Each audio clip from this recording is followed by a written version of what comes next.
अपन ने देखा कि चंबल नदी है, उस पर 3 चरणों में 4 डैम बनाए गए हैं। पहले चरण में कौन कौन सा डैम था? गांधी सागर और कोटा बैराज। दूसरे चरण में कौन सा डैम था? Sir yes. आवाज ही नहीं आ रही। अच्छा, ऐसा है क्या?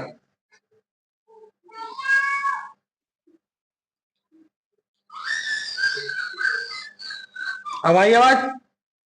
वॉल्यूम तेज करो, बहुत लो है। ओके।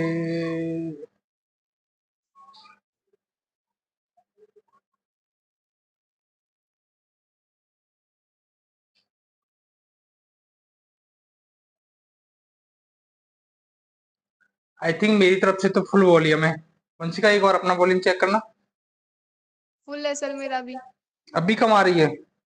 हाँ।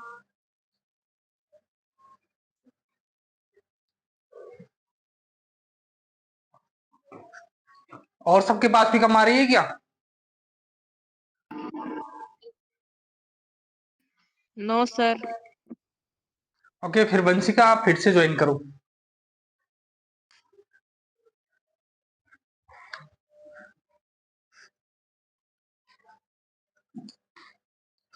तो कल अपन ने पहला चरण देखा था, और पहले चरण में अपन ने गांधी सागर डैम की बात की और उसके अलावा कोटा बैराज की बात की।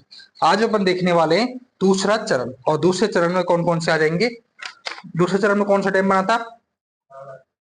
है राणा प्रताप सागर।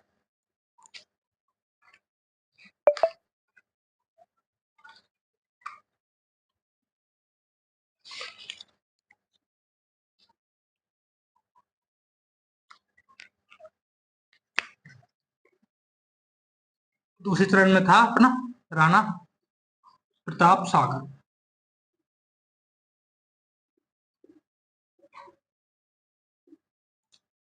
इसकी शुरुआत बात करें तो इसकी शुरुआत हुई थी 1917 में। 10 साल बाद फिर से दूसरे चरण की शुरुआत की गई चंबल नदी घाटी परियोजना पर। अपने देखा पहला 1959 में, 1960 में, और अब दूसरे चरण कब से शुरुआत होता है? और दूसरे चरण की शुरुआत होती है 1970 में। अपन पहले ही जान चुके हैं कि राणा प्रताप सागर राजस्थान का सबसे बड़ा बांध है।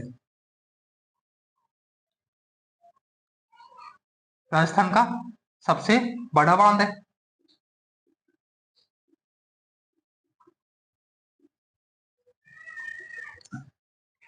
इसके अलावा जो इसका मेन है, जो रावत भाटा परमाणु विद्युत गृह लगा हुआ है इसके पास में ही, उसको भी इसी से जलापूर्ति की जाती है। कौन सा? रावत भाटा परमाणु विद्युत गृह, जस्ट इसके पास में लगा हुआ है। रावत भाटा परमाणु विद्युत गृह।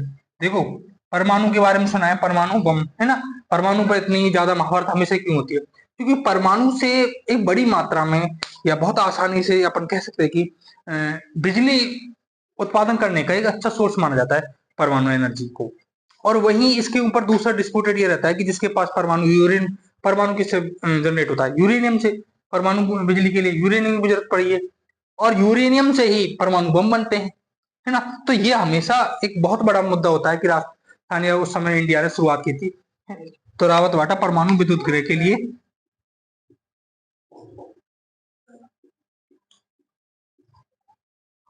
रावत भाटा परमाणु विद्युत गृह को जलापूर्ति की जाती है।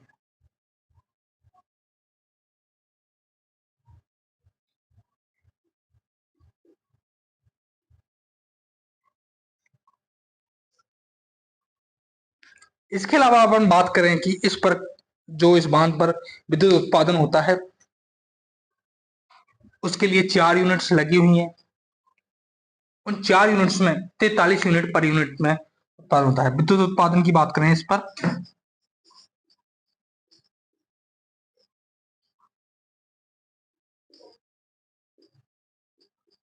तो 4 यूनिट्स, जिनसे पर यूनिट से 43 मेगावाट यूनिट का उत्पादन होता है।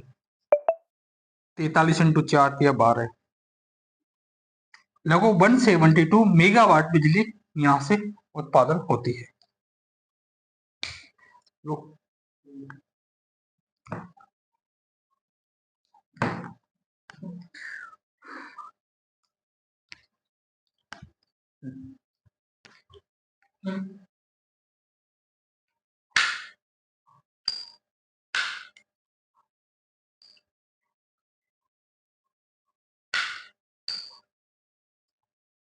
फटाफट इसे लिख लो। अपन ने बात की चंबल नदी एमपी से आती है और पूरे राजस्थान में, पूर्वी राजस्थान घूमते हुए यूपी में यमुना में मिल जाती है। सबसे पहले एमपी में गांधी सागर बना हुआ है। उसके अलावा चित्तौड़ में राणा प्रताप सागर, जवाहर सागर या कोटा डैम कोटा में, और कोटा बैराज कोटा बूंदी में, जिस पर अपने देखा दाई नहर और बाई नहर दो तरफ नहर निकाली गई हैं। दाई नहर की तरफ कोटा बूंदी और एमपी तक जाती हैं, जिसमें अपन 14 नहरों की बात की, और राजस्थान में जिनमें 8 नहरें हैं कोटा और बूंदी में, जो पानी के लिए सप्लाई करती हैं।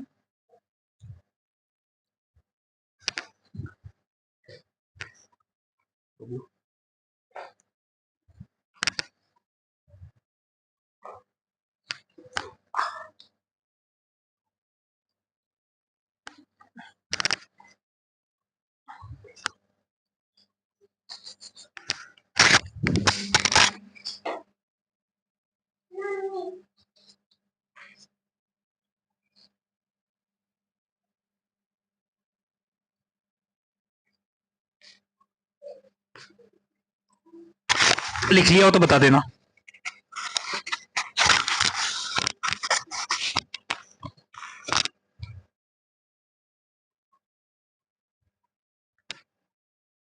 हंसी के लिख लिया? सोनू? Yes sir.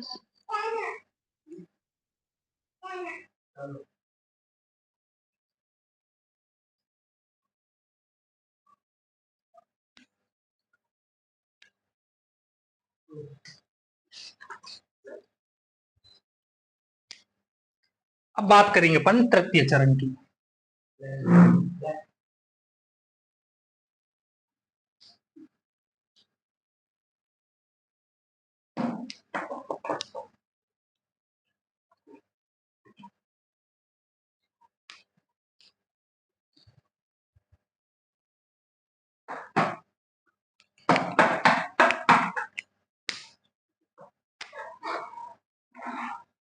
तृतीय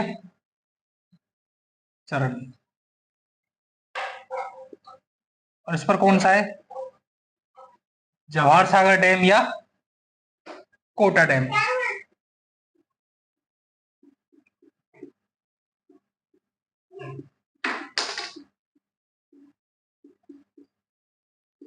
और ये कहाँ स्थित है? कोटा बूंदी में ये स्थित है।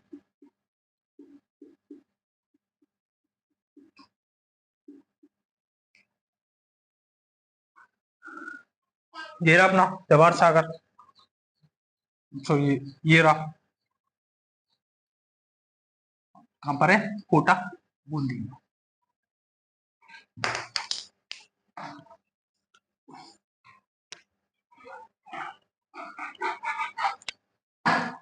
इसकी शुरुआत की बात करें तो इसकी शुरुआत हुई थी 1972 में।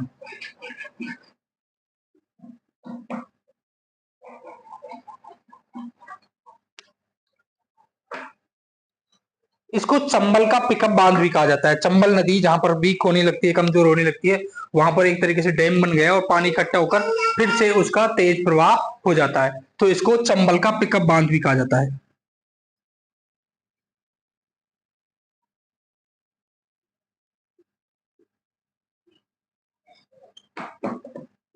चंबल का पिकअप बांध।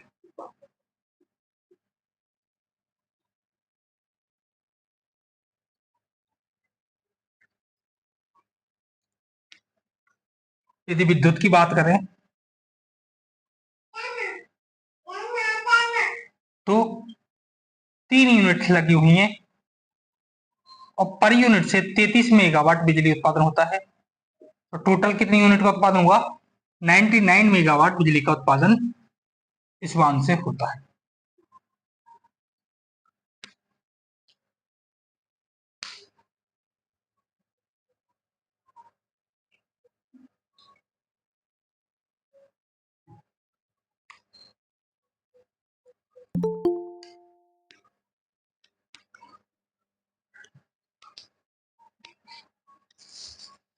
हम्म, ले ले ले। मार कर दिया बेटी को।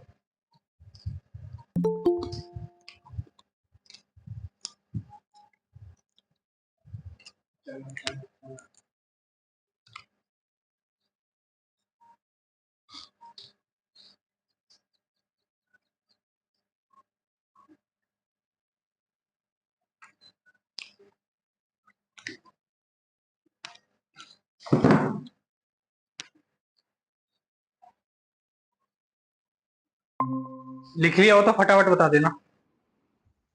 लिख लिया सर।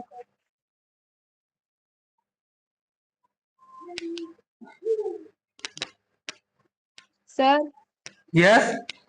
सानिया दीदी को ऐड कर दो। ओके।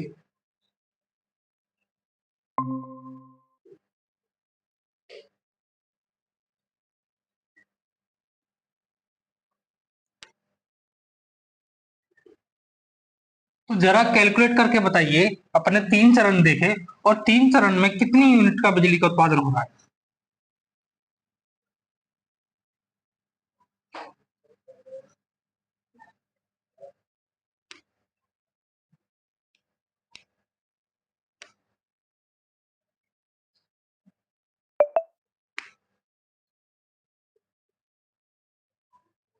चंबल विद्युत परियोजना से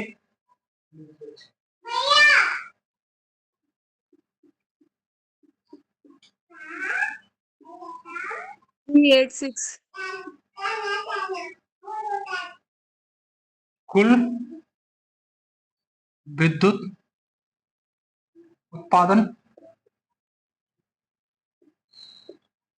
कितना हो रहा है। 386। हाँ, कितना हो रहा है एक बार जोर से बोलना। 386 तीन मेगावाट। सौ छियासी है ना। और अपन ने देखा कि राजस्थान और मध्य प्रदेश कितने कितने भाग के लिए इसमें पार्टिसिपेशन कर रहे हैं। 50 50। 50% के लिए है ना। तो राजस्थान के लिए कितनी आएगी। 193 मेगावाट। और एमपी के लिए कितनी आएगी 193 मेगावाट। यदि टोटल इस पूरी योजना से सिंचित क्षेत्र की बात करें तो लगभग 4,05 हेक्टेयर सिंचित क्षेत्र कवर करती है। सिंचित क्षेत्र कितना कवर कर रही है 4.05 लाख हेक्टेयर। लगभग ये सिंचित क्षेत्र को भी कवर करती है। बस, तो ये अपनी एक बहुत बड़ी चंबल नदी घाटी परियोजनाओं में से अपन 3 चरणों में देखते हैं। 3 चरणों में आपको मेनली पिकअप बांधों का पता होना चाहिए। इसके अलावा राजस्थान और एमपी का कितना कितना योगदान है इसमें, है ना। तो राजस्थान और एमपी का 50-50% योगदान है। बांधों की अपन ने बात करी तो एमपी में तो गांधी सागर है। उसके अलावा चित्तौड़गढ़ में राणा प्रताप सागर है, जहां पर राणा रावत वाटा परमाणु विद्युत गृह भी लगा हुआ है। उसके अलावा कोटा बूंदी में जवाहर सागर या कोटा डैम है, और कोटा में कोटा बैराज है। इस तरह अपन 4 बांधों की बात करते हैं टोटल इसमें। अभी इतना कुछ एक दो एग्जाम में ऐसा पूछा गया है कि इनकी भाई इस डैम से कितनी विद्युत का उत्पादन होता है। बाकी ऐसे डीप क्वेश्चन देखने को मिलते नहीं। पर हाँ, राजस्थान और एमपी का कितना योगदान है, ये तो बेसिक सा क्वेश्चन है। लिख लो तब बता देना, जिससे अपन अगली योजना पर चलते हैं। और अगली है माही बहुउद्देशीय परियोजना।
अगली कौन सी है? माही विद्युत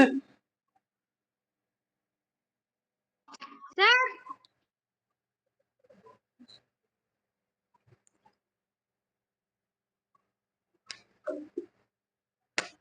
ऐसा तो इसकी जरूरत है नहीं इसमें।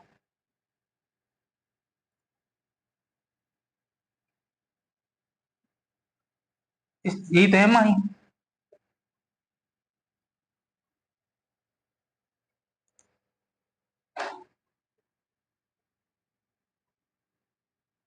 ज्यादा ऊपर ज्यादा लीक हो जाती है।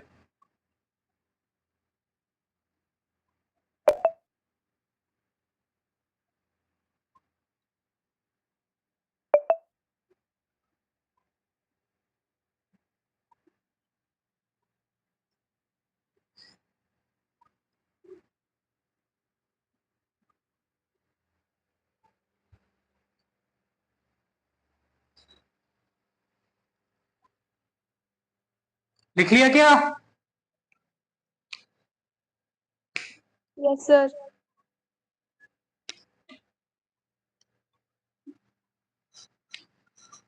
देखो अब अपन बात करने वाले हैं माही बहुउद्देशीय परियोजना की।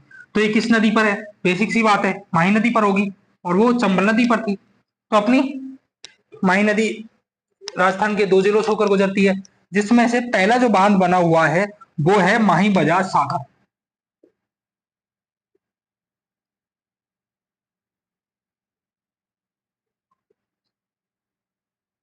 और ये जो माही बजाज सागर है, ये है बोरखेड़ा बांसवाड़ा में।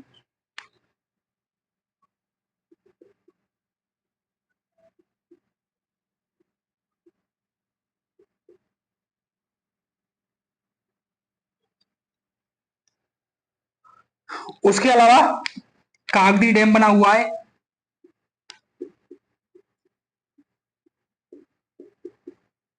और ये है बांसवाड़ा में।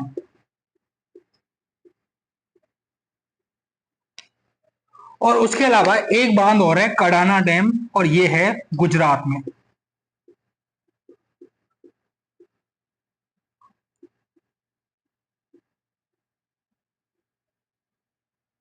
कौन कौन सा?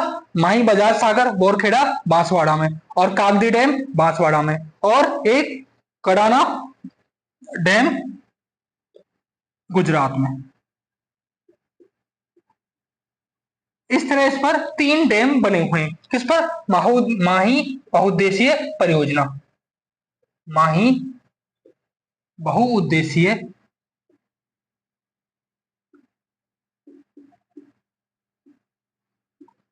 परियोजना।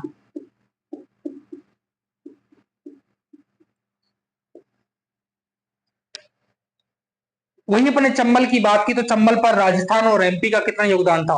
50-50%।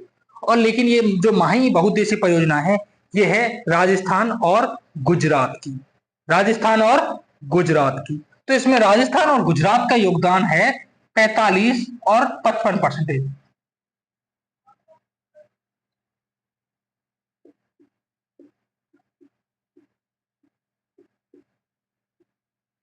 कितनी भागीदारी है राजस्थान और गुजरात में की? 45% तो राजस्थान की भागीदारी है, और 55% किसकी भागीदारी है? गुजरात की भागीदारी है। क्योंकि अपन चंबल में देखा, वहां 50-50% था, लेकिन यहाँ राजस्थान की कम भागीदारी है। राजस्थान की ओनली इसमें 45% भागीदारी है, और वहीं गुजरात की कितनी है? 55%।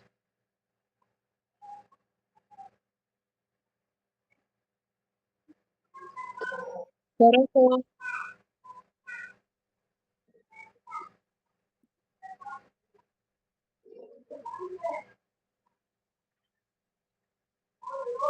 सरक जाओ। क्या?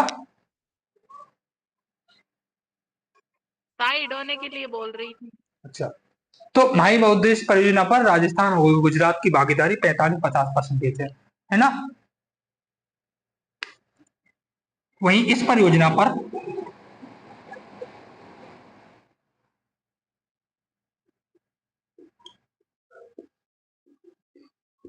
3 बांधों का निर्माण किया गया है।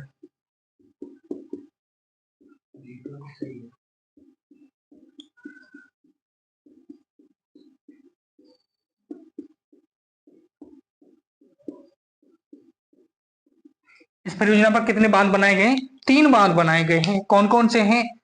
माही बजाज सागर, कागदी डैम और कडाना डैम। निकल गए।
तीसरे नंबर पर कौन सी है? काकड़ा नागल बहुउद्देशीय परियोजना।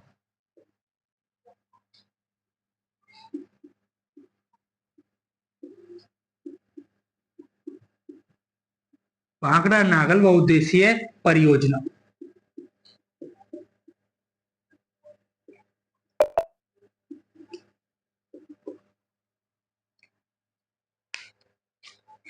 इसकी बात करें तो इसको समझने से पहले ये पता होना चाहिए कि भाखड़ा और नागल बांध बने किधर है।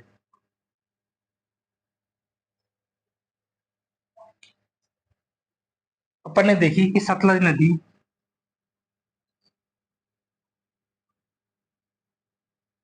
यूं जा रही है ऊपर से राजस्थान के।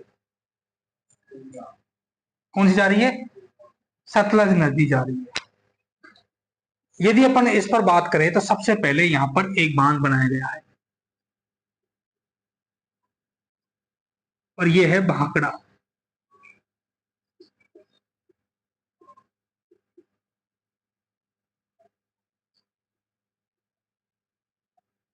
और ये स्थित है हिमाचल प्रदेश में।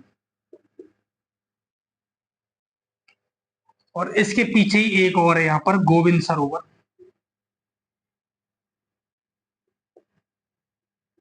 यदि भाखड़ा बांध में पानी की कमी हो जाती है तो इसकी पूर्ति गोविंद सरोवर से की जाती है। इन दोनों से राजस्थान को कोई लेना देना नहीं है, सब पूछे तो राजस्थान को कुछ खास नहीं मिलता है अभी तक। राजस्थान का जो ये है वो सब कुछ है इसमें। और ये कौन सा है? नागल बांध।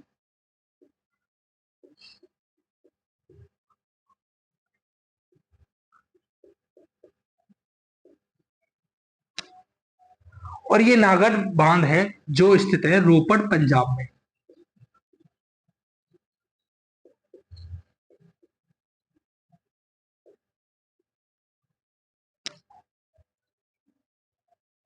कहाँ स्थित है? रोपड़, पंजाब में। और इससे दो नहरें निकाली गई हैं। कितनी? दो नहरें निकाली गई हैं।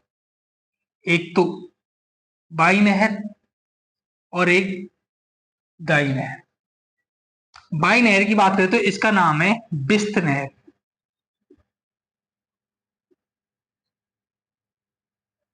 क्या नाम है इसका? बिस्त नहर।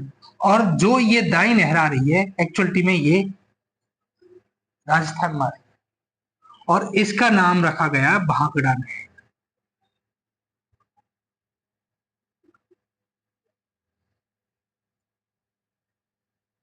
क्या नाम रखा गया इसका? भाखड़ा नहर। भाखड़ा बांध ये नहीं है, ये तो कौन सा अपना नागल बांध है। नागल बांध से पीछे क्या है? भाखड़ा बांध है, जो कहां पर स्थित है? हिमाचल प्रदेश में। और इससे पीछे गोविंद सागर है।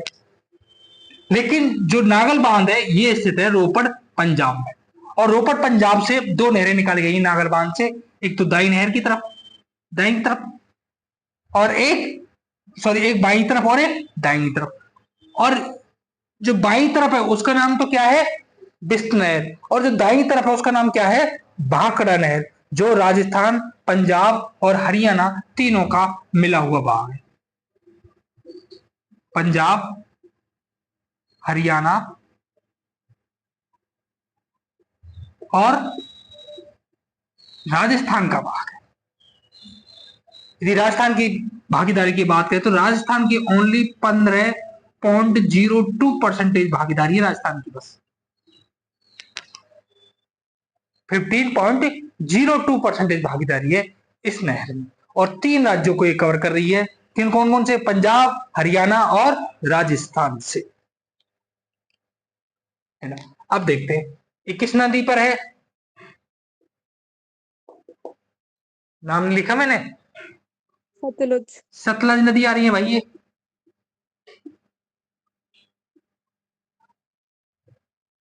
तो भाखड़ा नागल परियोजना किस नहर पर है? सतलज नदी पर। तो कैसे उल्टा सुल्टा लिख रहा हूं।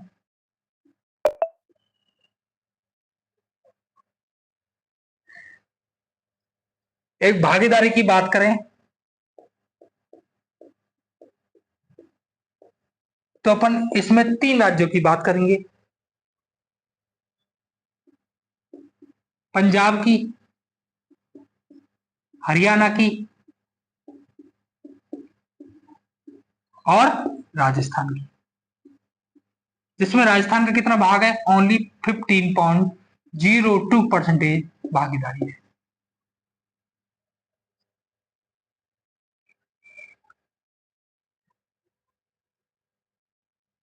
सबसे पहले बात करते हैं अपन हम भाखड़ा बांध की।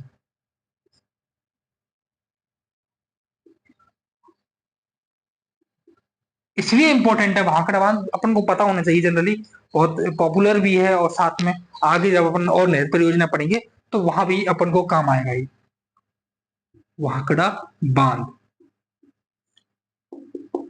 यदि इसकी स्थिति की बात करें तो ये कहां पर है? हिमाचल प्रदेश में।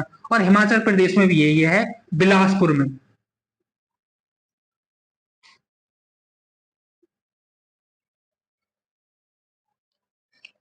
तो भाखड़ बांध कहां पर है? बिलासपुर, हिमाचल प्रदेश।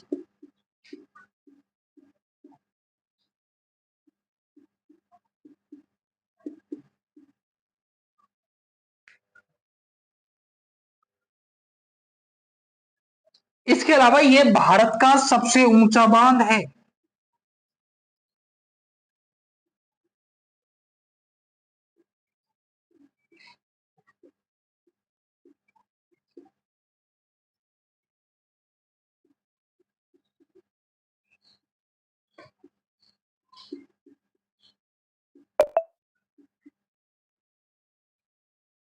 जो लगभग 226 मीटर ऊंचा बांध है ये। बहुत बड़ा बांध है अपने आप में।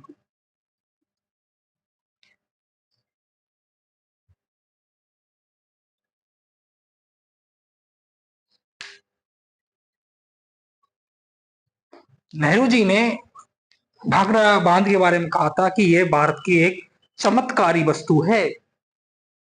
एक चमत्कार से कम नहीं है ये बात के लिए।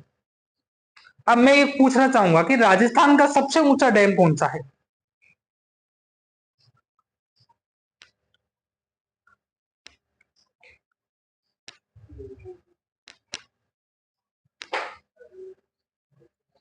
राजस्थान का सबसे ऊंचा बांध कौन सा है?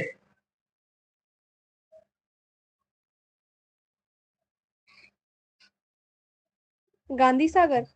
गांधी सागर कहां पर है? राजस्थान में गांधी सागर पैती है, बताइए आप। वो तो एमपी में है, सॉरी। सानिया, सोनू, अन्नू, कोई भी। राणा प्रताप सागर। ये तो सबसे बड़ा बांध है, मैं सबसे ऊंचे बांध की बात कर रहा हूँ।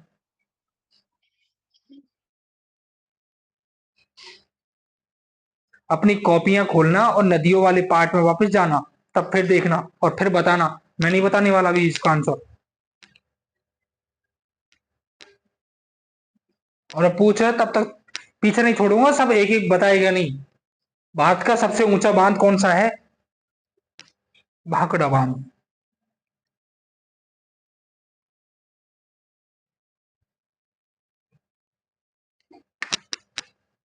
इसके अलावा गोविंद सागर झील,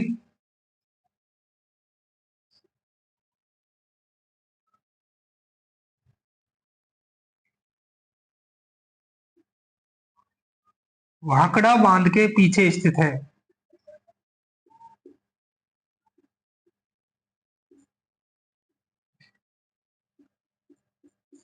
देवू तेरे से पूछ रहा हूँ, कौन सा है सबसे ऊंचा बांध?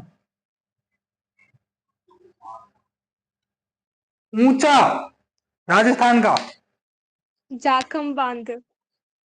कौन सा बंसी का? जाखम। जाखम जवाई क्या है? जवाई नदी पर।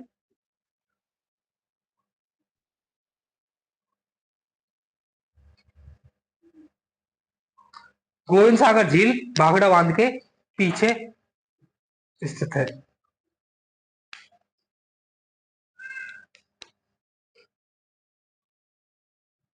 नेहरू ने भाखड़ा बांध को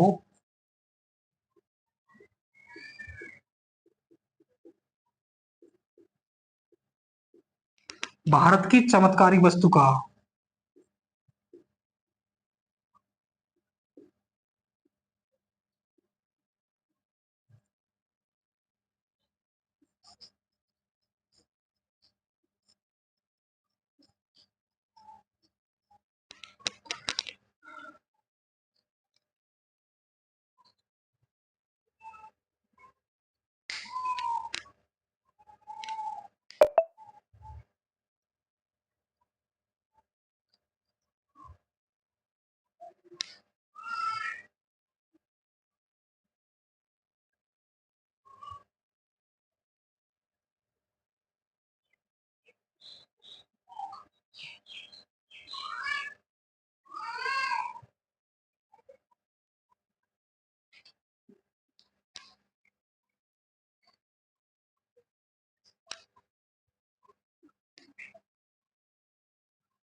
अब अपन किसकी बात करेंगे? नागल बांध।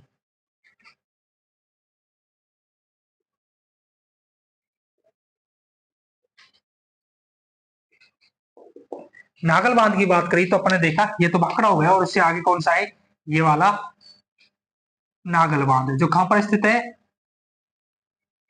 रोपड़ पंजाब में स्थित है। और इससे दो नहरें निकाली गई, एक दाई नहर बिस्त नहर और एक बाई नहर भाखड़ा नहर, जो कौन कौन से राज्यों को कवर कर रही है? पंजाब, हरियाणा और राजस्थान, इन तीन राज्यों को कवर कर रही है।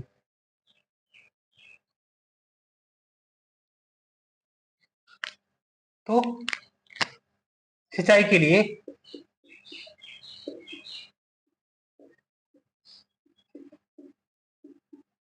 इस बांध से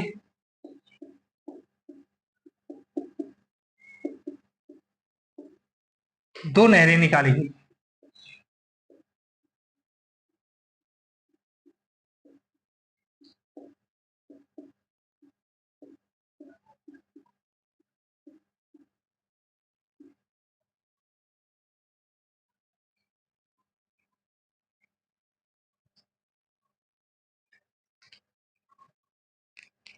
एक थी बाई नहर,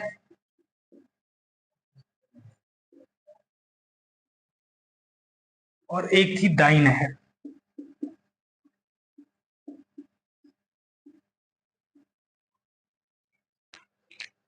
अब ये इधर से आ रही है तो बायां तो इधर का रहेगा ना, ऊपर का, और दायां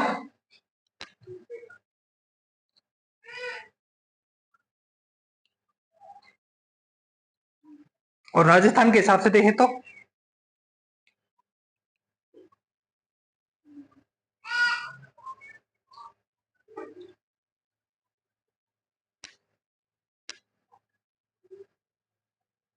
ये नीचे के लिख लिया गया भाखड़ावान।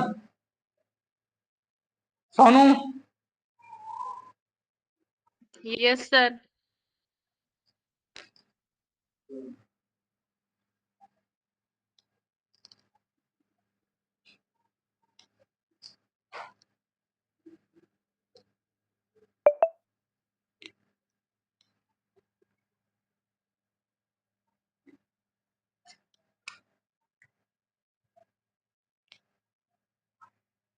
बाई नहर की बात करें तो ये है भाखड़ा नहर।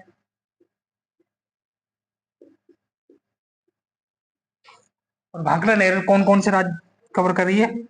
पंजाब, हरियाणा एंड राजस्थान। और दाई नहर का क्या नाम था? बिस्त नहर। ये सिर्फ पंजाब के लिए थी।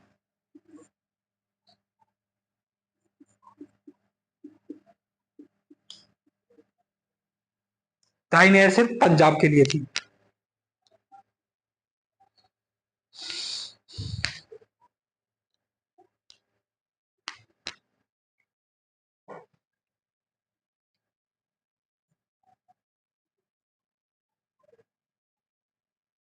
भाखड़ा व नागल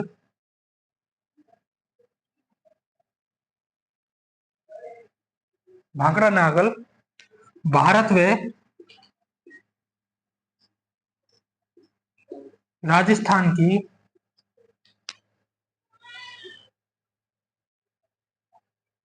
सबसे बड़ी बहुउद्देशीय परियोजनाएं हैं।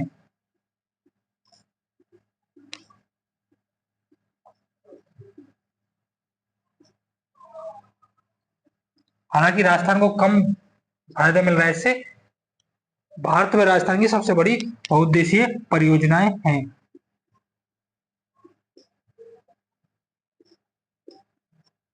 राजस्थान का तो योगदान ही कितना है? 15% ओनली। वही राजस्थान में इस परियोजना से सबसे ज्यादा फायदा एकमात्र जिले को मिल रहा है, वो है हनुमानगढ़। राजस्थान में इस परियोजना का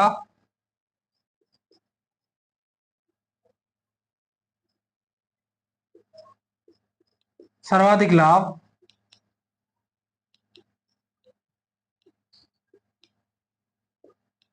हनुमानगढ़ को मिलता है।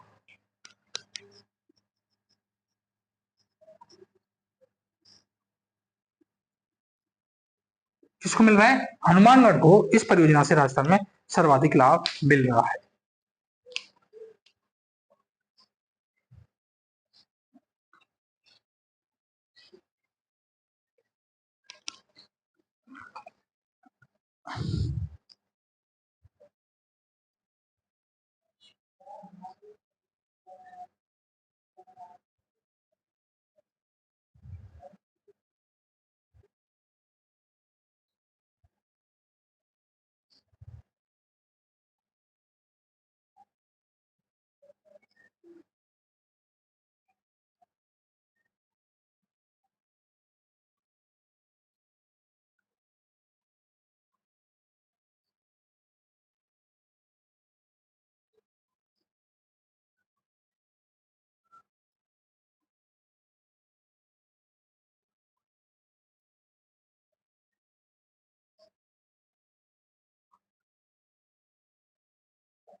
लिख लिया?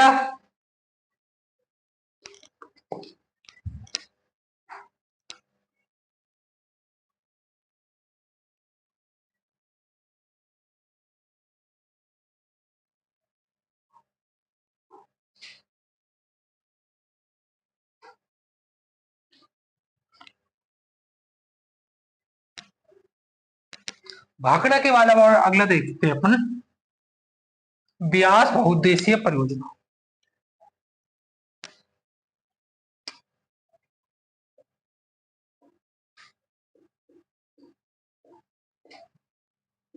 ब्यास बहुउद्देशीय परियोजना।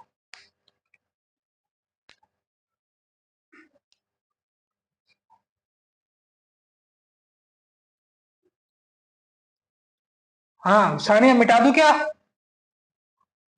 Yes sir.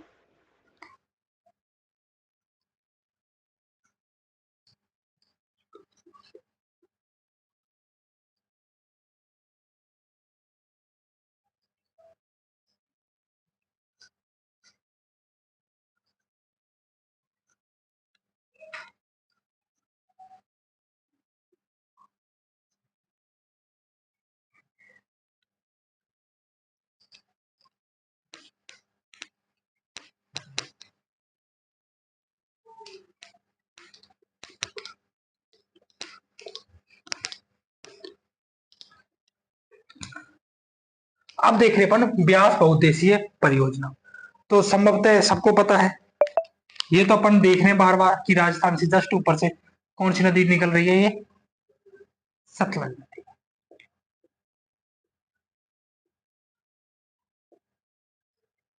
और ब्यास की बात करें तो ब्यास राजस्थान से यूं होकर कुछ निकलती है। ये कौन सी है? ब्यास नदी।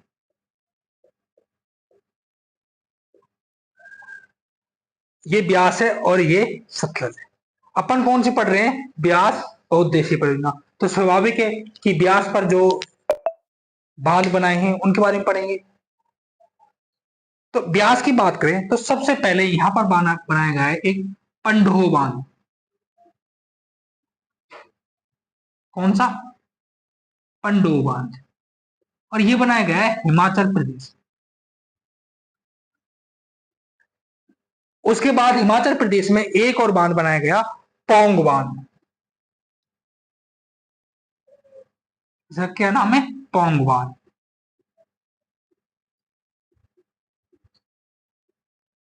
ये भी कहां पर है? हिमाचल में।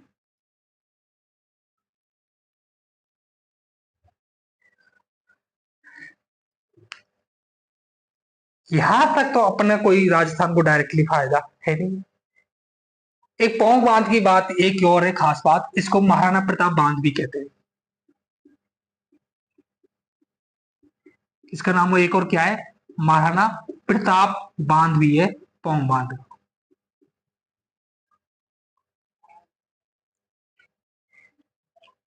लेकिन इस बांध से और इनके ध्रुव एक पानी लाया जाता है यहां पर राजस्थान में, पंजाब में। जब ये ब्यास में, यहां सतलज नदी ब्यास में आकर मिलती है तो यहां पर बनता है कि हैरी के बैराज। क्या बनता है? हरी के बैराज।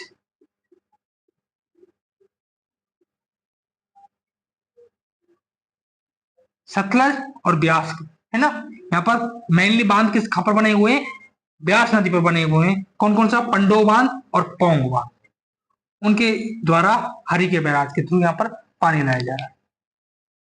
और ये हरि के बैराज कहां पर स्थित है? ये बना हुआ है पंजाब में। और इस हरि के बैराज से ही राजस्थान में ये इंदिरा गांधी नहर परियोजना चलती है, जिसको पर बहुत विस्तार से देखने वाले हैं आगे। पूरी एक क्लास रहने वाली है। IGNP, इंदिरा गांधी नहर परियोजना, जो कहां से निकल रही है? हरिके बैराज, पंजाब से राजस्थान में निकल रही है। ब्यास परियोजना की अपन बात करें, भागीदारी की बात करें,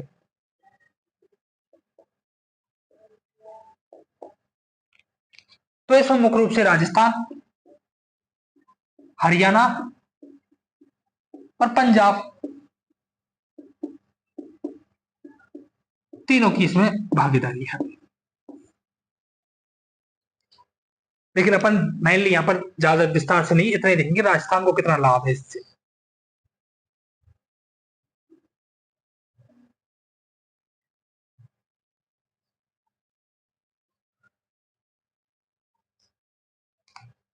सबसे ऊपर कौन सा है? पंडो बांध। तो पंडो बांध में राजस्थान को लाभ है 20%। 20% की भागीदारी होगी, उतना ही लाभ होगा। और दूसरा है पौंग बांध, इसमें राजस्थान का योगदान ज्यादा है और इसमें राजस्थान की 59% भागीदारी है। यहाँ 59% लाभ पोंग बांध से राजस्थान को प्राप्त होता है। वहीं यदि अपन इधर हरिके बैराज में पानी का, IGNP में पानी कमी हो जाती है, तो पानी सतलज नहीं देती है, पानी कौन देता है? पोंग बांध देता है।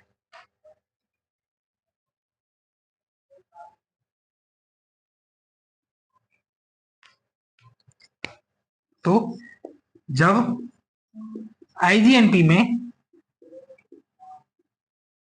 पानी की कमी हो जाती है,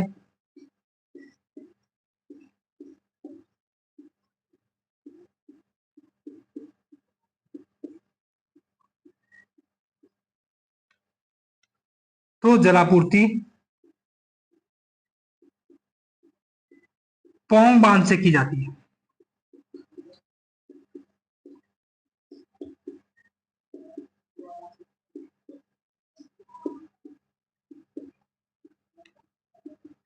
इस ब्यास के पीछे अपनों मेन ये याद रखना है कि हरिके बैराज सतलज और ब्यास के मिलन बिंदु पर क्यों क्या है? हरिके बैराज, और यहीं से क्या निकलती है? अपनी इंदिरा गांधी नहर परियोजना।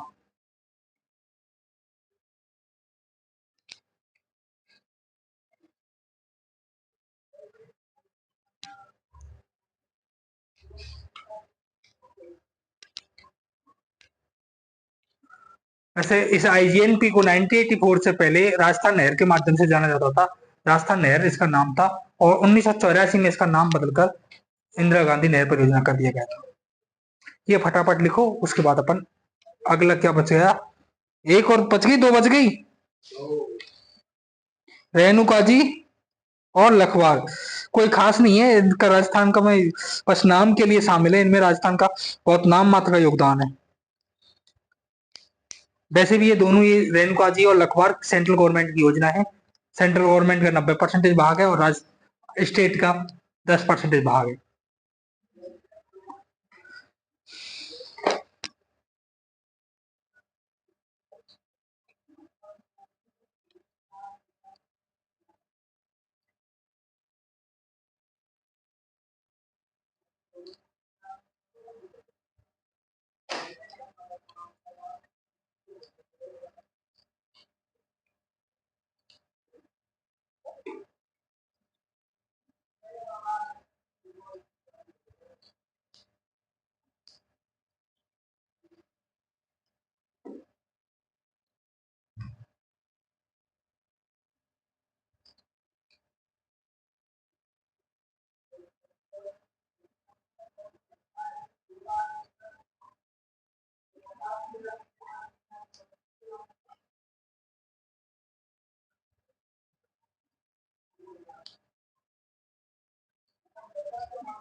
पान लिया, हाँ लिख लिया क्या?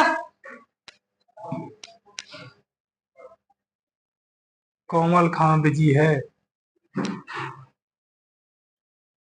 हाँ कोमल कहाँ बिजी है भाई, कोमल ये सब दिया।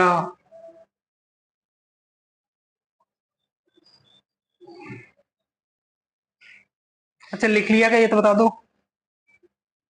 Yes sir.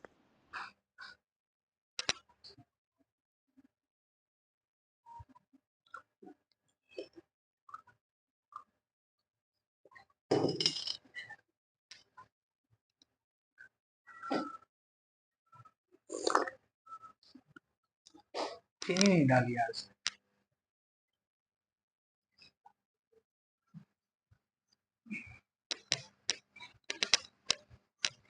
टाइम पास बना दिया है ना। क्या बात है, रोज तेरे से भी कहता है वो।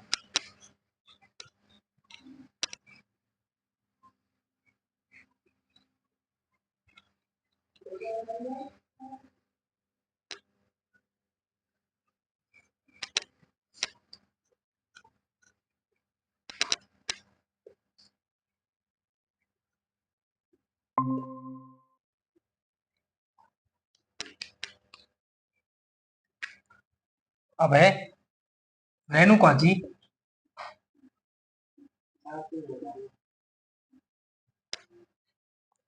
बहुउद्देशीय परियोजना।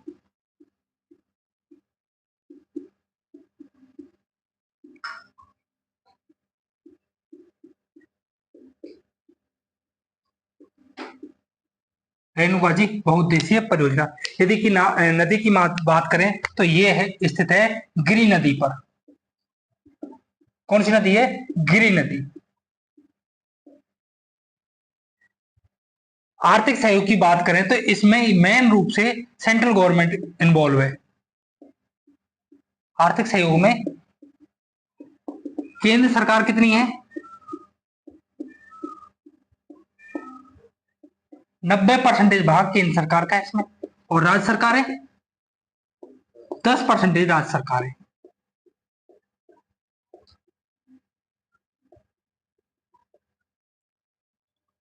और इसमें जो लाभान्वित राज्य हैं या जो भागीदार राज्य हैं उनकी लंबी चौड़ी लिस्ट है।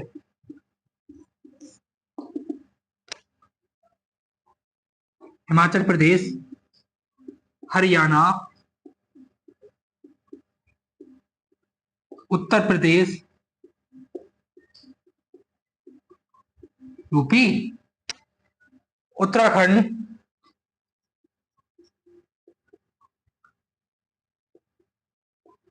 राजस्थान और नई दिल्ली।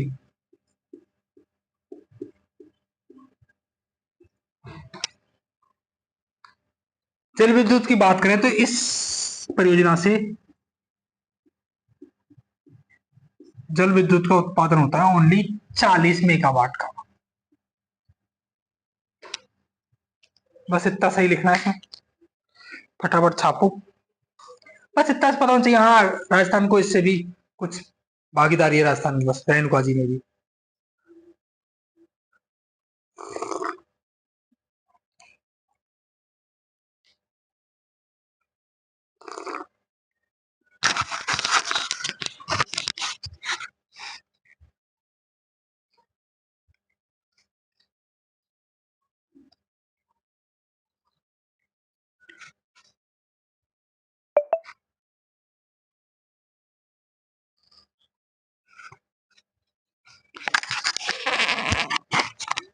रेणुका जी से एक बात अपन बात करने वाले हैं अपनी लास्ट, लखवार।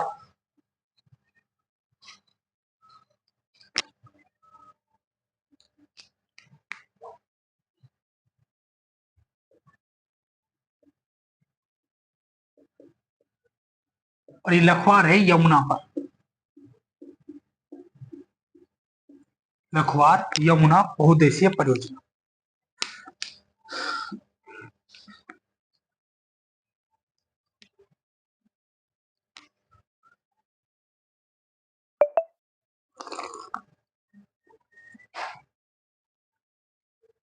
नदी की बात करेंगे तो यहां पर बस गिरी की जगह हो जाएगा यमुना।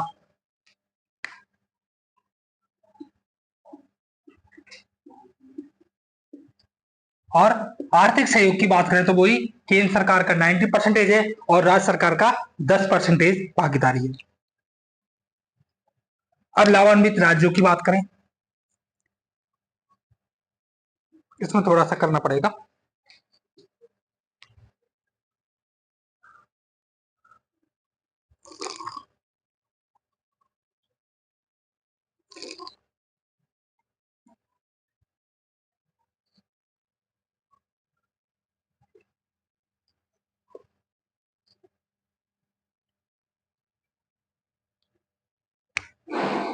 हरियाणा, यूपी, उत्तर प्रदेश, उत्तराखंड। अच्छा, जो ये लखवार यमुना उद्देश्य परियोजना है, ये मुख्य रूप से देहरादून यूके से संचालित होती है। यूके, उत्तराखंड और उसमें लिख लेना रेणुका जी में सिरमौर, हिमाचल प्रदेश।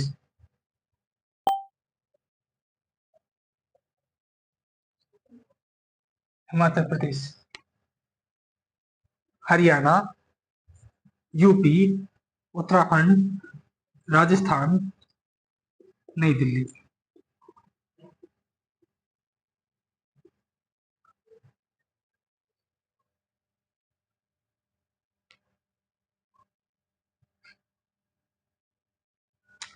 अभी ये योजना पूरी तरीके से अमल में नहीं आई है, खाली प्रस्तावित है और इसका जल विद्युत क्षमता भी प्रस्तावित है। तो 300 मेगावाट एक बड़ी मात्रा में बिजली प्रस्तावित है यहाँ पर। अपने आप में बहुत बड़ी योजना होगी यदि ये जब चालू हो जाएगी। टाइम लगता है ना बहुत, ये सरकार की मंशा पर डिपेंड करता है।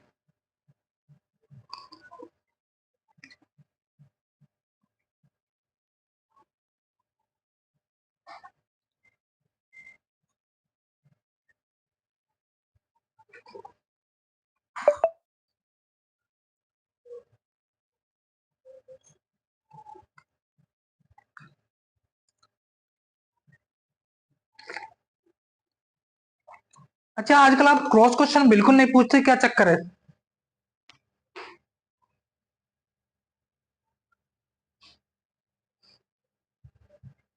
या तो बहुत अच्छा समझ आ रहा है या फिर ऊपर से जा रहा है।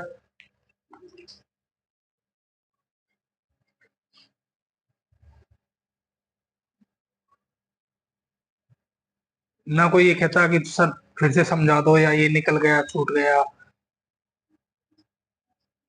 अच्छा, लिख लो तो बता देना।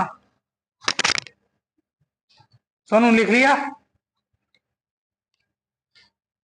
No sir. ओके।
लिख लिए तब बता देना।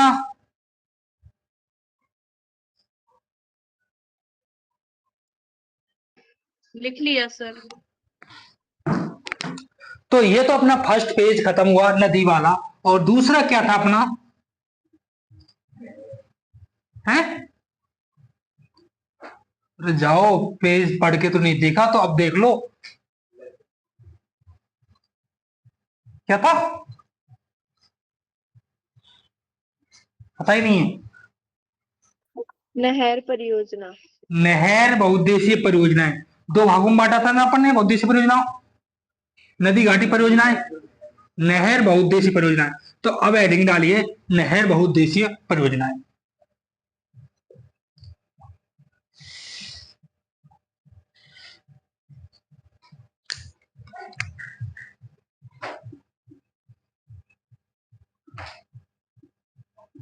नहर बहुउद्देशीय परियोजनाएं।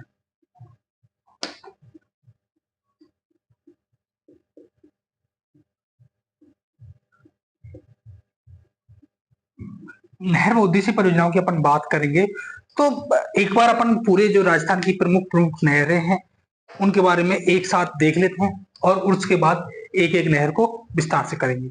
इसमें सबसे ज्यादा जो टाइम लगने वाला है वो आईजीएनपी में लगने वाला है, बाकी नहरों में इतना टाइम नहीं लगेगा। अब पहले अपन देख लेते हैं प्रमुख प्रमुख नहरें। जैसे अपन लास्ट में वो नदी इधर से निकली उधर से निकली तो कहीं बाद में कंफ्यूजन नहीं रहे, है ना। तो एक बार अपन खाली मैप पे देख लेते हैं।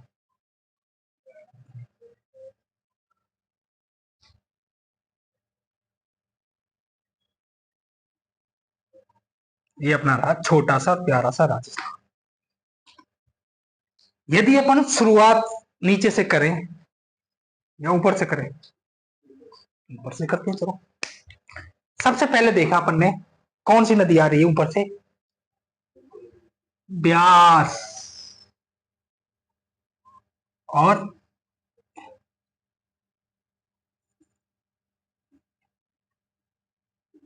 ये कौन सी नदी हो गई अपनी, सतलज, है ना। और इधर से आ रही है साहब एक और नदी,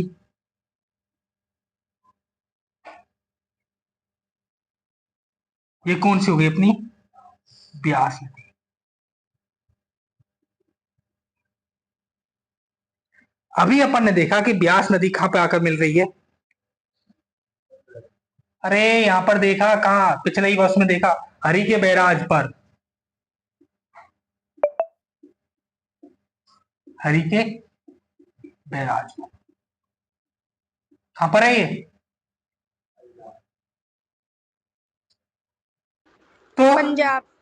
ये ब्यास नदी सतलज में हरि के बैराज पर आकर मिल रही है। बाद में देख लेंगे तो पंजाब पर। अब अपन देखते हैं कि राजस्थान में यहां से कैसे कैसे नहरें आती हैं।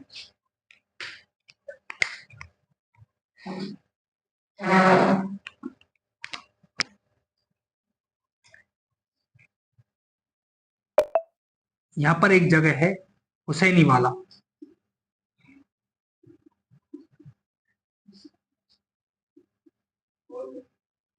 ऑर्डर ही है यहाँ।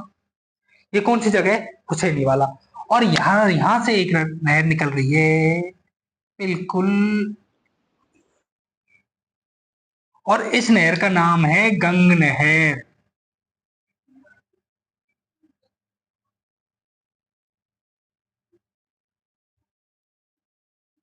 गंगा सिंह ने ये नहर निकाली थी 1922 से 27 में, ये नहर निकाल दी थी। तो ये कौन सी आ गई अपनी, सीधी सीधी हुसैनी वाला सतलज नदी से अपनी गंग नहर आ गई। उसके बाद हरि के बैराज से एक और आ रही है जो अच्छा खासा राजस्थान को कवर कर रही है। वो कौन सी है, इंदिरा गांधी नहर परियोजना, जिसे पहले राजस्थान नहर परियोजना के नाम से जानते थे। एक आ गई नहर गंग नहर, दूसरी इंदिरा गांधी नहर परियोजना। इसके अलावा एक छोटी सी नहर यहीं से ही हरि के बैराज से एक और निकल रही है, ये ज्यादा राजस्थान में ज्यादा ऊपर नहीं है, एक और, जिसको कहते हैं राजीव गांधी सिद्धमुख नहर। क्या कहते हैं, राजीव गांधी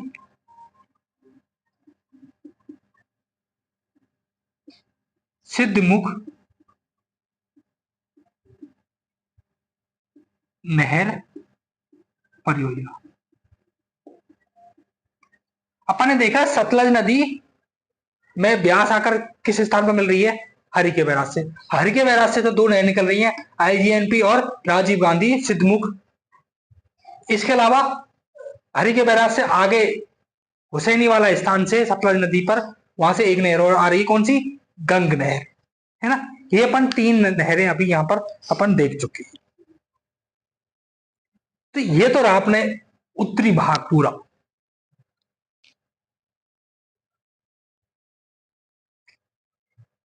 इसके अलावा नीचे से बात करें तो रिश्ते से यहां से एक नहर जा रही है, सॉरी एक नदी है, नर्मदा।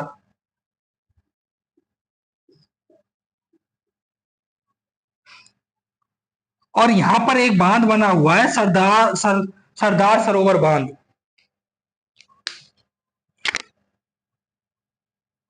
कौन सा बांध है? सरदार सरोवर बांध। स्वाभाविक है, सरदार सरोवर बांध कहां पर है? गुजरात में। ये एमपी से इधर साइड से आ रही है नर्मदा नदी, लेकिन सरदार सरोवर बांध कहां पर बना हुआ है? गुजरात में। और यहां से एक राजस्थान के लिए नहर निकाली गई है, और इस नहर का नाम है नर्मदा नहर।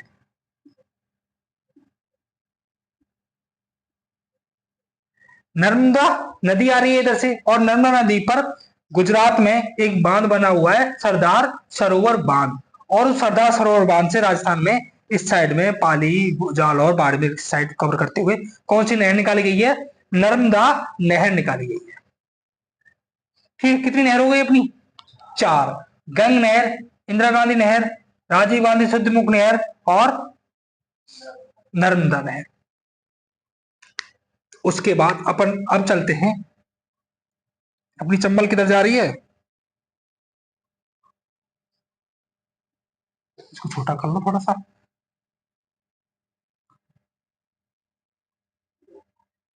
ये क्या है? चंबल।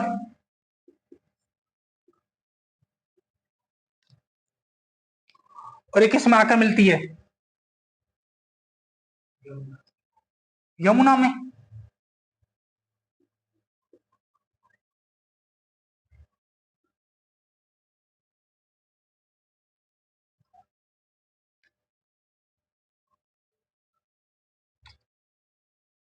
नर्मदा की बात हो गई, अब बात कर रहे हैं अपन चंबल की। चंबल इधर से आती है एमपी साइड से, और इधर राजस्थान क्रॉस करते हुए यूपी में यमुना में जाकर मिल जाती है। अब यहां से यमुना से ही राजस्थान के लिए कुछ नहरें निकाली गई हैं, जो छोटी छोटी नहरें हैं, ज्यादा बड़ी बड़ी नहीं है। इस यमुना से निकाली गई है एक भरतपुर नहर।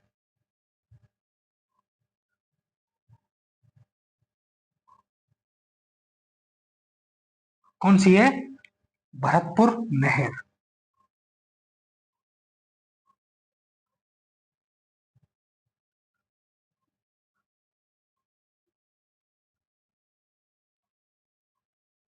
किससे निकाली गई है? यमुना से निकाली।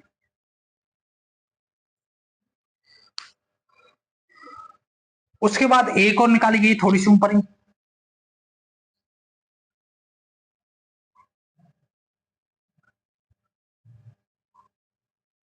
और इसका नाम है यमुना लिंक नहर।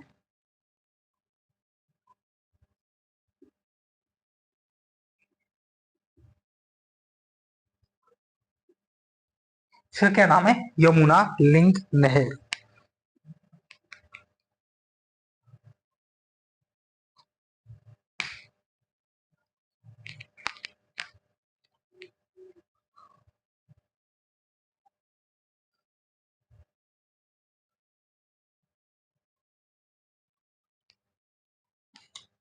और ये सब लिंक नहर, ये सब जितने भी है ना, एक खास बात ये है, ये सारे चाहे चंबल का ही बहुत बड़ा भाग हो, भरतपुर नहर, यमुना लिंक नहर, और छोटी मोटी एक दो नहर अपन कवर कर लेंगे, वो सब ईआरसीपी का पार्ट है। ईस्टर्न राजस्थान कैनाल प्रोजेक्ट किसके पार्ट है? ये सब ईआरसीपी के पार्ट है, ईस्टर्न राजस्थान कैनाल प्रोजेक्ट। तो इसको थोड़ा सा बना लीजिए, उसके बाद अपन एक एक पे आगे चर्चा करेंगे, कुछ रहेगी तो और कवर कर लेंगे।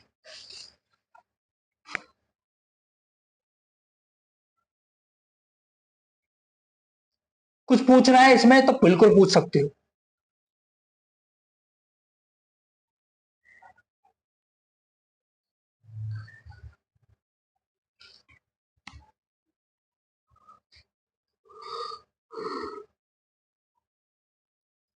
तो फटाफट बना लो बस इसे।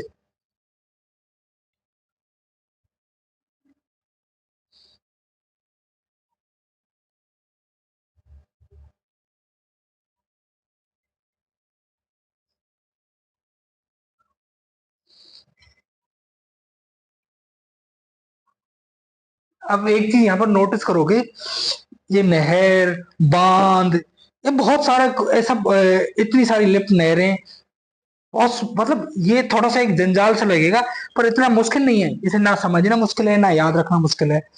बस मुश्किल एक ही है, यहाँ से एक दो क्वेश्चन ही आते हैं, ज्यादा क्वेश्चन की मात्रा नहीं होती। हाँ, एग्जाम में आएगा तो एक या दो, पर एक दो क्वेश्चन भी इंपॉर्टेंट रहते हैं। आप एक चैप्टर को ऐसे एक एक को छोड़ने लगे तो बहुत कुछ छूट जाएगा। और वैसे भी एक चैप्टर से एक सवाल ही बनता है, क्योंकि आप एक मान के चलते हैं कि एक सब्जेक्ट से 10 क्वेश्चन आ गए, तो बहुत बड़ी मात्रा में क्वेश्चन हो जाते हैं 100 में से, और 10-12 चैप्टर ही होते हैं।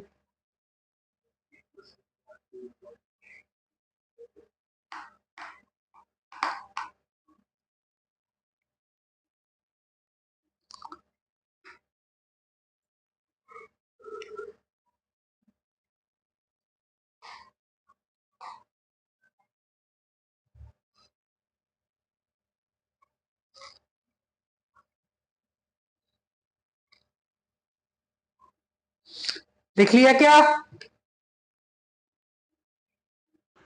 Yes Vanshika? Sir. Yes sir. किसी ने नहीं किया हो तो बता देना। मैं एक बार फिर बता देता हूँ आपको। ये सतलज नदी आ रही है, ऊपर से ब्यास आई, किस जगह मिली है? हरि के बैराज से। और यहाँ से दो नहर निकलती है, कौन कौन सी? आईजीएनपी और राजीव गांधी सिद्धिमुखी नहर। इसके अलावा सतलज नदी आगे जाती है तो यहाँ पर हुसैनीवाला से एक और नहर आ रही है राजस्थान से, कौन सी? गंग नहर, है ना, जिसको बीकानेर नहर के नाम से भी जानते हैं। इसके अलावा नर्मदा नदी गुजरात में सरदार सरोवर बांध से एक नहर निकाल गई राजस्थान के लिए, कौन सी? नर्मदा नहर, है ना। इसके अलावा चंबल नदी कहाँ मिल रही है? यमुना में। उसके बाद यमुना मिलने के बाद एक तो भरतपुर नहर निकाली गई है, एक यमुना लिंक नहर निकाली गई है ना। और ये पूरा प्रोजेक्ट जो किसका पार्ट है? ये ईआरसीपी का पार्ट है, ईस्टर्न राजस्थान कैनाल प्रोजेक्ट का पार्ट है ये। अब डालिए गंग नहर या बीकानेर। गंग नहर को बीकानेर नेम से भी, नहर के नाम से भी जानते हैं।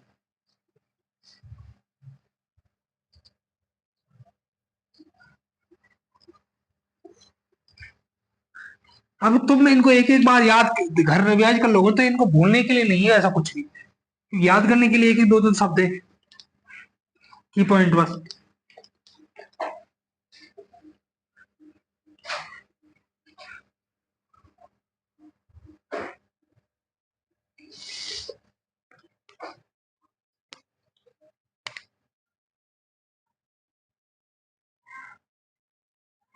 गंग नहर या बीकानेर नहर,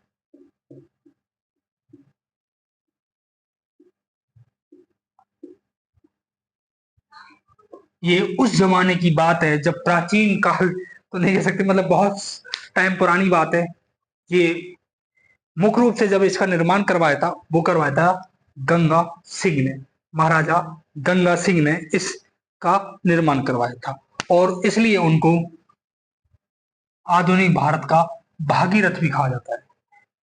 आधुनिक भारत का भागीरथ भी कहा जाता है। अब भागीरथ किसे कहते हैं, पहले ये पता होना चाहिए। कौन था भागीरथ के बारे में? कहानी सुनी है किसी ने? सानिया, वंशिका, किसी ने सुनी है? No sir. मुझे कई बार ऐसा लगता है कि आप ऐसी चीजें कभी आपको स्कूल स्कूल में कभी सुनाई नहीं गई। आपका हिंदी का मास्टर कौन था ऐसा? देखो, भागीरथ वो है जो गंगा को जमीन पर उतार कर लेके आए थे अपने भाइयों। मैं शॉर्ट में ही बता रहा हूँ, ज्यादा विस्तार से नहीं चर्चा कर रहा। भागीरथ वो हैं जो गंगा को जमीन पर उतार कर लेके आए आसमान से, और उसने अपने भाइयों के, उनके बहुत सारे भाई थे, उन भाइयों की अस्थियों के विसर्जन या उनके उत्थान के लिए गंगा को वो जमीन पर लेके आए थे। तपस्या की थी, जो हिंदू शास्त्रों के अनुसार या हिंदू ग्रंथों के अनुसार उन्होंने भगवान शिव की तपस्या की, जिनके द्वारा गंगा का प्रकट हुआ और गंगा को जमीन पर लेके आए, है ना। तो इसलिए आधुनिक भारत का भागीरथ, निर्माता कौन था इस नहर का? गंगा सिंह था। महाराजा गंगा सिंह लिखो यार।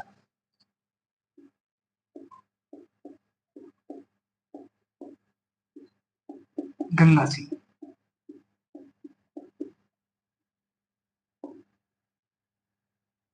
इन्हें क्या कहते हैं? आधुनिक भारत का भागीरथ। ये पूछ लिया जाता है कई बार एग्जाम।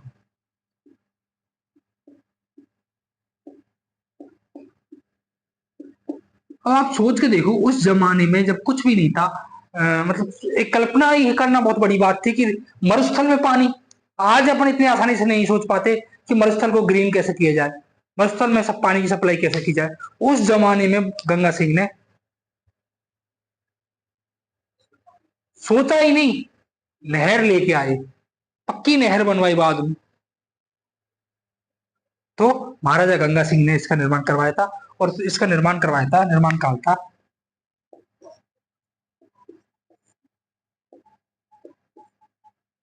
1922 में इसका निर्माण पूरा स्टार्ट हुआ, और 1927 में इसका निर्माण हो गया। 1922 से और 1927 के बीच में इसका निर्माण हुआ था, जब अंग्रेजों का शासन था। वही नदी की बात करें तो नदी अभी बताई थी आपको, कौन सी है? सतलज।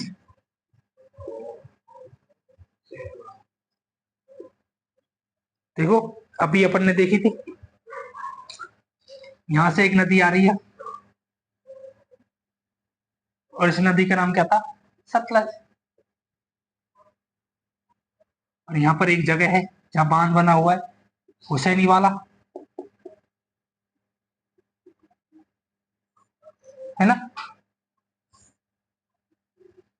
और इस हुसैनी वाला से ही राजस्थान में ये क्या आ रही है? गंग नहर।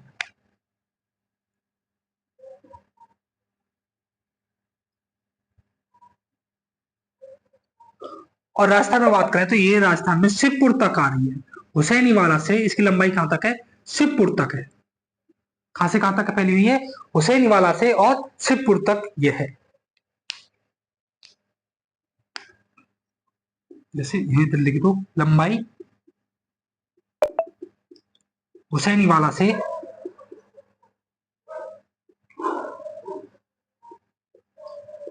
शिवपुर तक।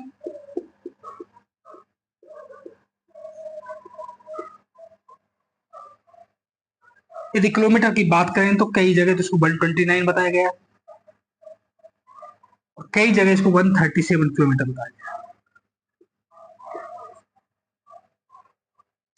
वही, ऐसा नहीं है ये 129 राजस्थान में इतना सारा एरिया कवर करके आ रही है। राजस्थान में तो भाई साहब ये 17 किलोमीटर ही है। राजस्थान कितनी है? ओनली 17 किलोमीटर राजस्थान में है। अब लगा ना मजाक सा? पर बहुत बड़ी बात थी उस जमाने में, यहां से पानी को यहां तक लाने की सोची। तो राजस्थान में कितनी लंबाई इसकी? ओनली 17 किलोमीटर राजस्थान में लंबाई है। तो वही इसके लावान्वित जिले की बात करें तो सब जो फायदा है इससे,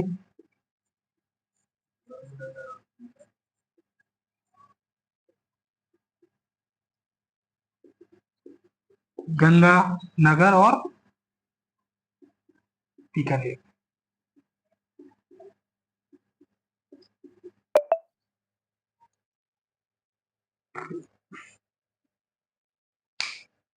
कुछ लिफ्ट नहरें भी हैं इस पर, उन लिफ्ट नहरों का भी अपन नाम लिख लेंगे थोड़ा सा। लंबाई हुसैनी वाला से शिवपुर तक। राजस्थान में ओनली कितनी लंबाई है इसकी? 17 किलोमीटर ओनली राजस्थान में इसकी लंबाई है।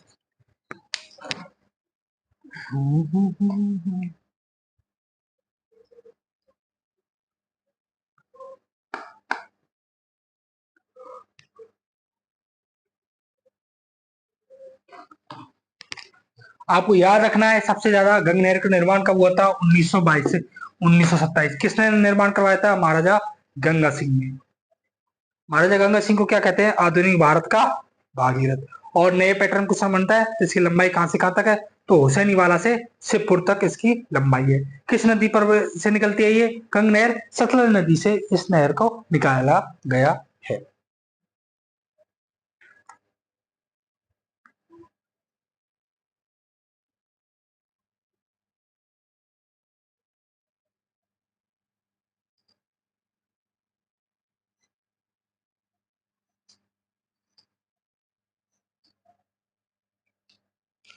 लिप नहरें।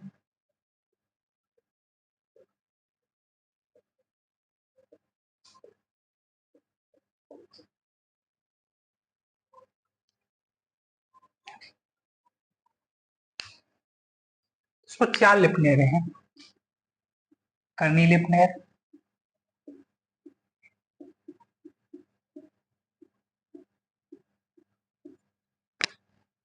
लक्ष्मी नारायण,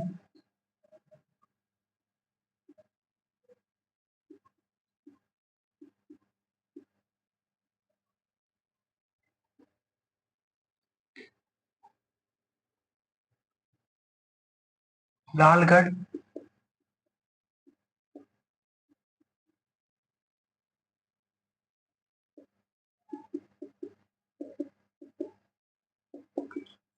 समझी।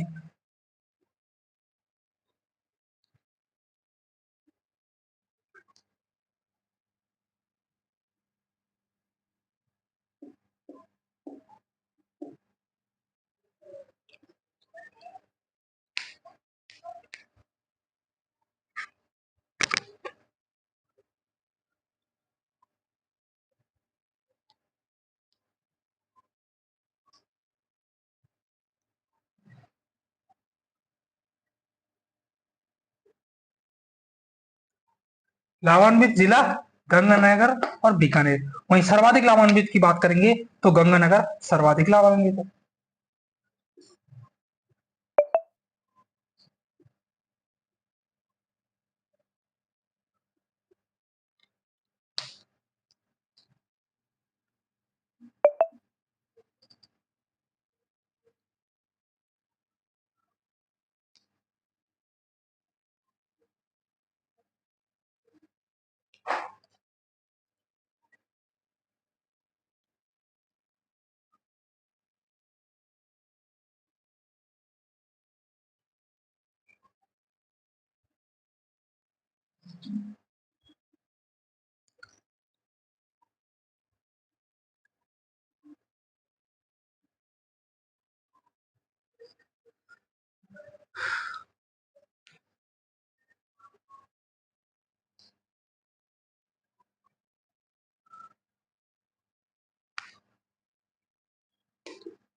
वहीं गंग नहर भारत व राजस्थान की, न केवल राजस्थान की, भारत व राजस्थान की पहली पक्की नहर है। इससे पहले कोई ऐसी पक्की नहर नहीं बनी थी, पहली पक्की नहर है।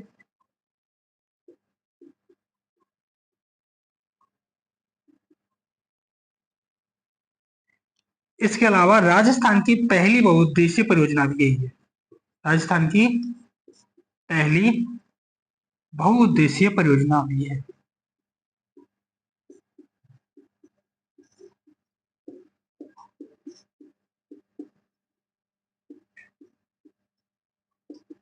तो भारत और राजस्थान की पहली पक्की नहर कौन सी है? गंग नहर को भारत व राजस्थान की पक्की नहर माना गया। गंग नहर को राजस्थान में भारत की पहली पक्की नहर माना गया है। फटाफट लिख लो तब बता देना, जिससे अगले पड़ाव पर चलते हैं।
लिख लिया भाई?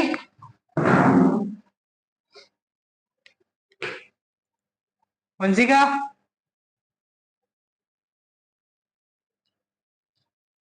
Yes, sir. Yes, sir. अब डालिए राजस्थान नहर और ब्रैकेट में इंदिरा गांधी नहर।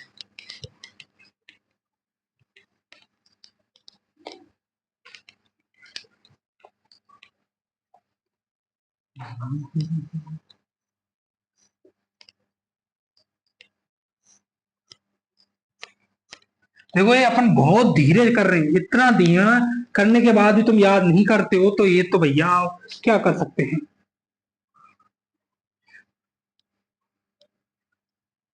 अब 1 घंटा पढ़ लो ना तो रट लो, याद नहीं रट डालो एकदम।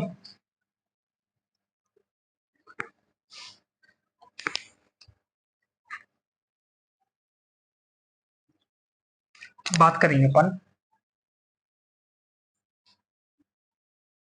राजस्थान नहर,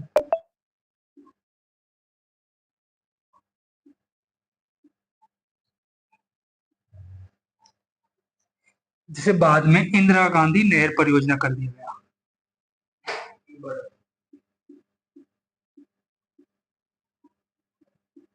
ये मानो ये नहर हो गई तो और तो सच सच निपट जाएंगी। इंदिरा गांधी नहर परियोजना,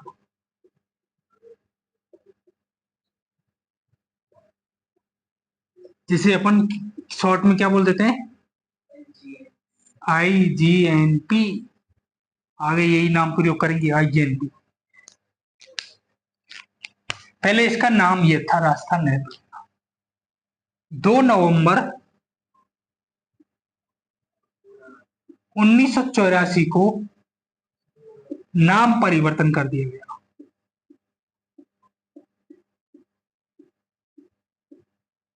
और नाम परिवर्तन करके क्या कर दिया गया, राजस्थान इंदिरा गांधी नहर परियोजना कर दिया गया। इंदिरा गांधी नहर परियोजना ये अपने आप में एक बहुत बड़ी परियोजना थी, एक बड़े क्षेत्र को कवर कर रही थी, तो इस पर पैसा भी बहुत अथाह, बहुत बड़ी मात्रा में चाहिए था।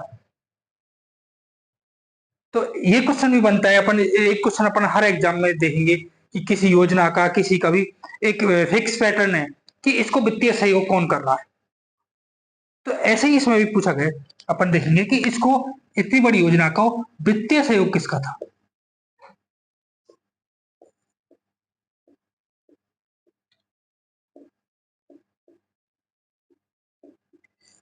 इसको वित्तीय सहयोग था विश्व बैंक का।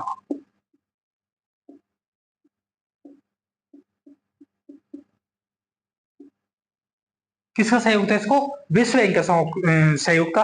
हालांकि जब भारत ने परमाणु परीक्षण किया था 2000 में, जब भारत का परमाणु परीक्षण सफल रहा तो अमेरिका ने बहुत सारे प्रतिबंध लगा दिए थे, तो उनमें ये योजना भी चपेट में आ गई थी। विश्व बैंक ने सहयोग करने से मना कर दिया था।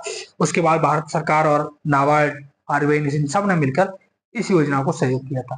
तो इसमें वित्तीय सहयोग किसका है, विश्व बैंक का इसका वित्तीय सहयोग है।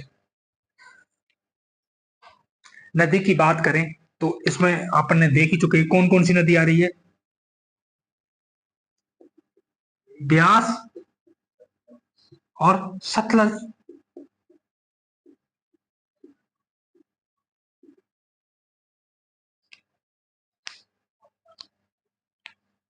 खासकर हरि के बैराज से चालू होती है।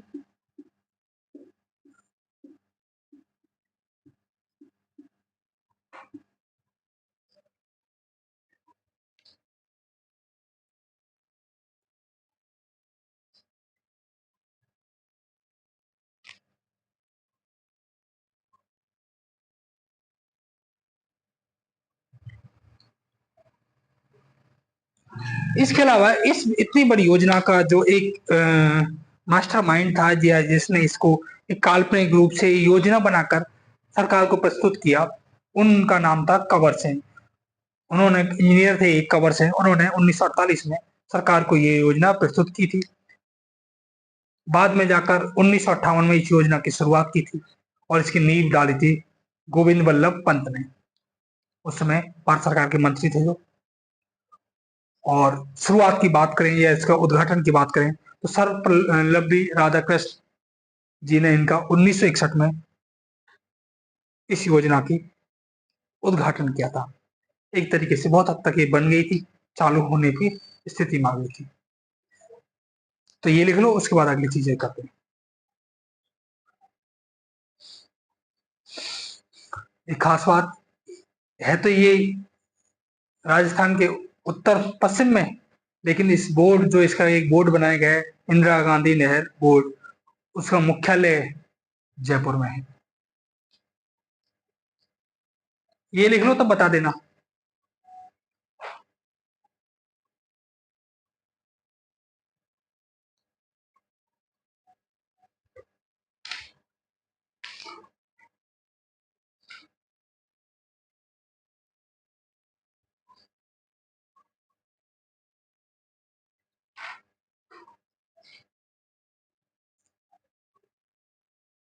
वंशी का लिख लिया? Yes, sir. हाँ, तो 2 लाइन तो थी ये बस।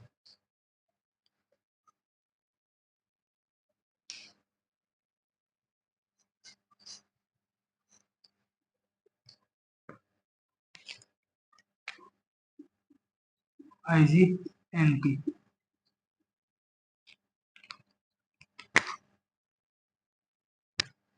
सबसे पहले देखिए अपन योजनाकार, कल्पनाकार,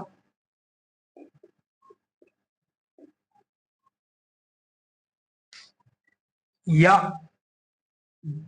इस योजना का निर्माता।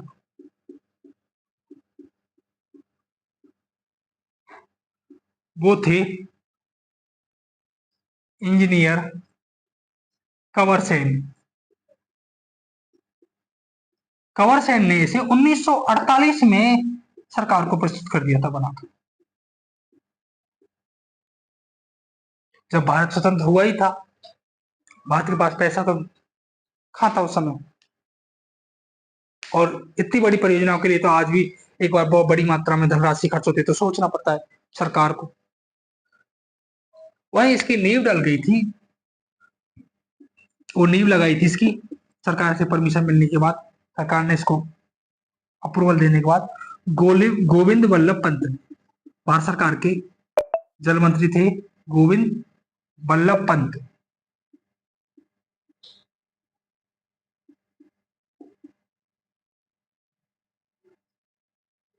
गोविंद वल्लभ पंत, और इन्होंने इसका नींव लगाई थी 31 मार्च 1958 को।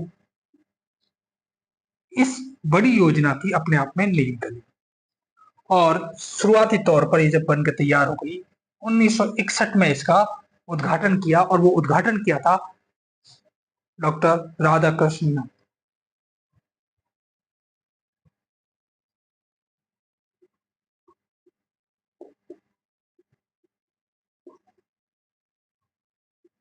डॉक्टर सर्वपल्लवी राधाकृष्ण।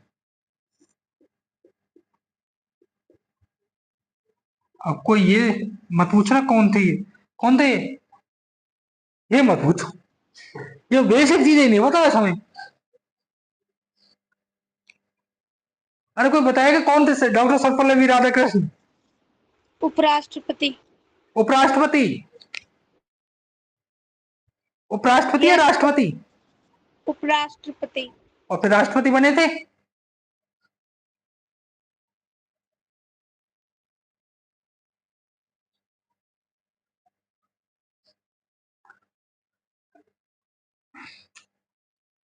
अच्छा, अपन टीचर्स डे मनाते हैं,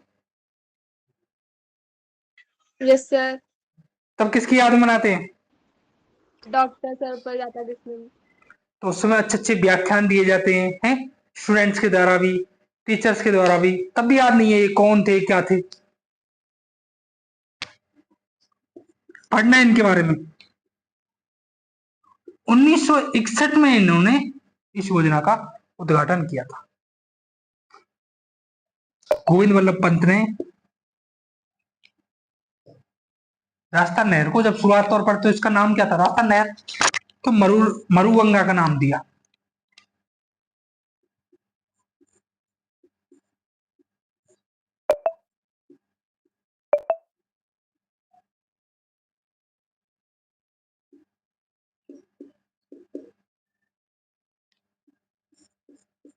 राजस्थान नहर को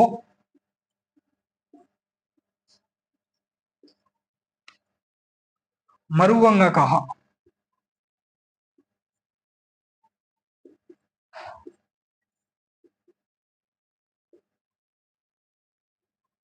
क्योंकि ये एक तरीके से मरुस्थल के लिए जीवन रेखा थी। मरुस्थल को एक नई उम्मीद दिखी थी इस आईजीएनपी ने, इस राजस्थान नहर में। वहीं इसका मुख्यालय है इंदिरा गांधी नहर बोर्ड का जयपुर में।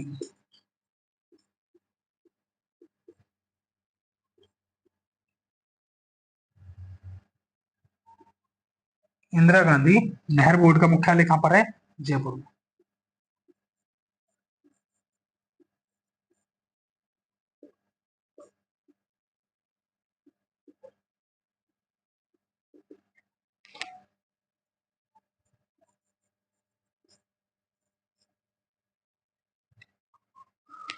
और जो लोग छुट्टी पे छुट्टी करे जा रहे हैं, मुझे नहीं पता क्यों कर रहे हैं।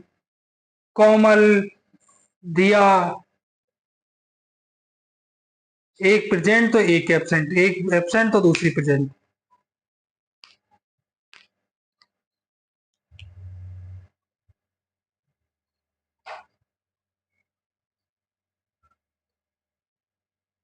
इंदिरा गांधी नहर बोर्ड मुख्यालय कहां पर है? ये ध्यान रखना, इसका मुख्यालय कहां पर है? जयपुर में। ये चलती चाहे उधर ही है, पश्चिम राजस्थान में, लेकिन इसका मुख्यालय कहां पर है बोर्ड का? जयपुर में इसका मुख्यालय है। योजनाकार कौन थे? कंवर सेन ने इसको 1948 में योजनाकार थे, इसके निर्माता थे। उसके अलावा नींव कब रखी इसकी? गोविंद वल्लभ पंत के द्वारा 31 मार्च 1958 को इस योजना की नींव रखी गई और डॉक्टर सर्वपल्ली राधाकृष्णन 1961 में इस योजना का या इस नहर का उद्घाटन किया था। बनना कब चालू हुई? 1958। कब? 31 मार्च।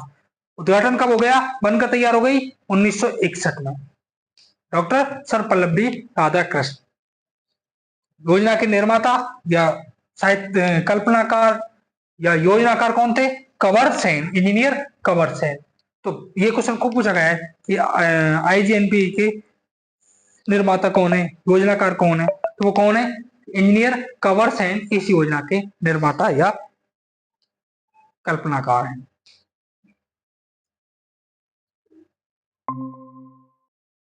लिख लिया ये?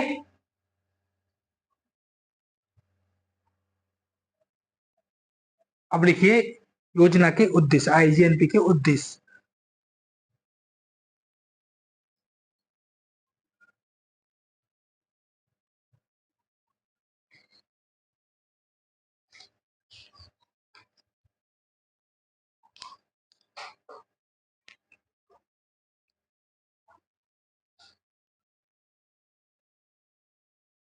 वंशिका लिख लिया? Yes sir.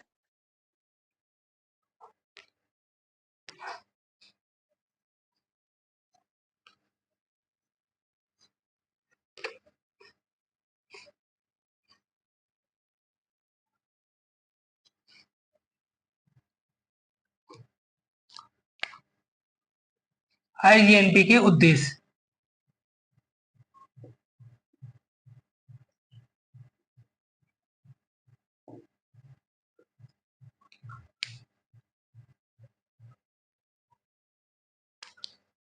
इसके दो ही उद्देश्य थे, क्योंकि मरुस्थल को तो बस पानी चाहिए था, ना तो पीने के लिए था ना सिंचाई के लिए। तो सिंचाई के लिए जल आपूर्ति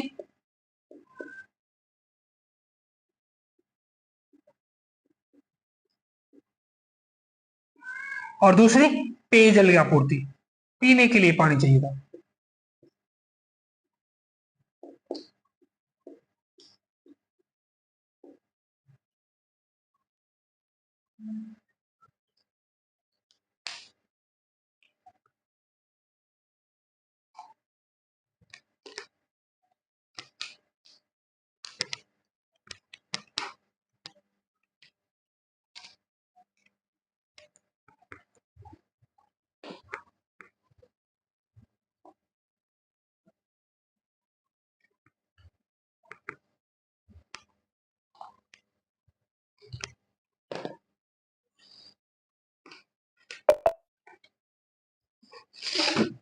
लिख लिया हो तो बता देना।